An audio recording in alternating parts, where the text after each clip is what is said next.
Épître de Jacques, chapitre 4. D'où viennent les luttes? Et d'où viennent les querelles parmi vous?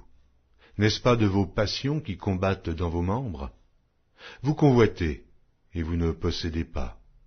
Vous êtes meurtriers et envieux, et vous ne pouvez pas obtenir.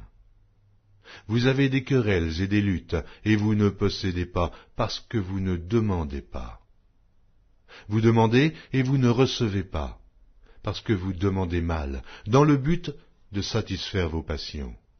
Adultères que vous êtes. Ne savez-vous pas que l'amour du monde est inimitié contre Dieu? Celui donc qui veut être ami du monde se rend ennemi de Dieu. Croyez-vous que l'Écriture parle en vain? C'est avec jalousie que Dieu chérit l'Esprit qu'il a fait habiter en nous. Il accorde au contraire une grâce plus excellente. C'est pourquoi l'Écriture dit « Dieu résiste aux orgueilleux, mais il fait grâce aux humbles.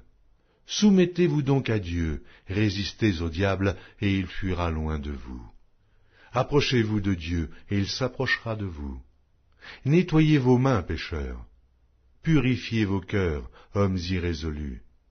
Sentez votre misère, soyez dans le deuil et dans les larmes, que votre rire se change en deuil et votre joie en tristesse.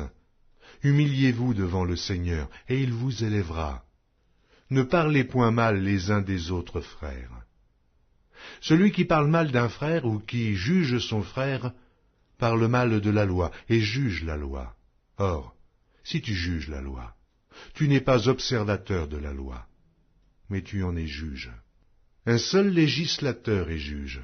C'est celui qui peut sauver et perdre. Mais toi, qui es-tu qui juge le prochain?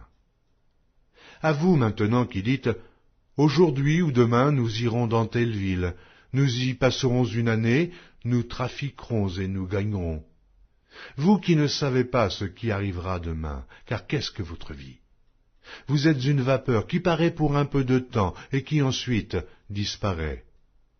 Vous devriez dire au contraire, « Si Dieu le veut, nous vivrons et nous ferons ceci ou cela. » Mais maintenant, vous vous glorifiez dans vos pensées orgueilleuses. C'est chose mauvaise que de se glorifier de la sorte. Celui donc qui sait faire ce qui est bien et qui ne le fait pas, commet un péché.